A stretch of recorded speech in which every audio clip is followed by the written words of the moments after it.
name's Grace. I'm going to tell you a miscommunication story that happened in 1988 when I was 9 years old. It was my mom, my dad, my two brothers, and my sister. And it was Christmas break, and we were trying to catch a flight from Nashville to Denver. So we were running down the terminal, and we missed our plane.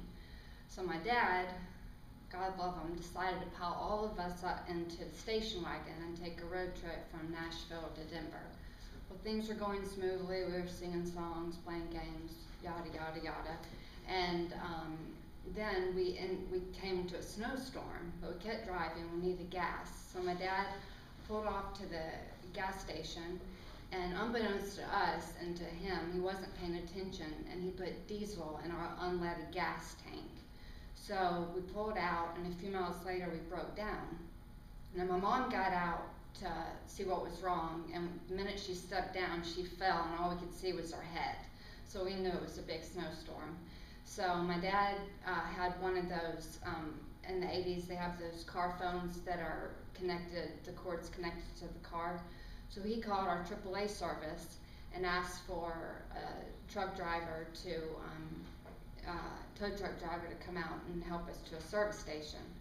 So the guy came out, and my dad got out of the car. We're still freezing in the car in the station wagon, but he got out and talked with the driver and got back in the car.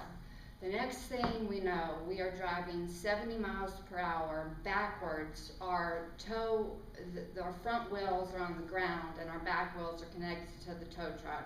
Well, we're freaking out. My dad picks up the phone, calls AAA base, and tells them to walkie-talkie the tow truck driver and get him off and stop and get off on the side of the road.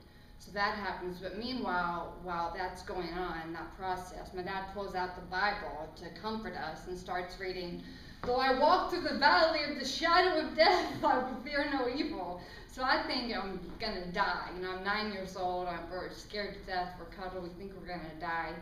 But eventually we stop and get pulled over. Well, the miscommunication was my dad and the tow truck driver, he was supposed to put us in the cab, but he left us in the car. And my dad the tow truck driver didn't tell us that he was going to leave us in the car, which he shouldn't have done on a legal basis.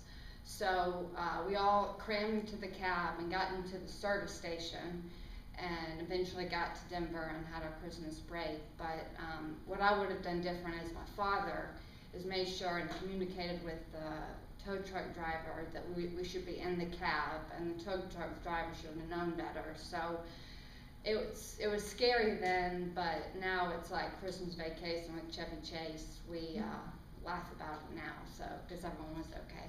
So that's my story.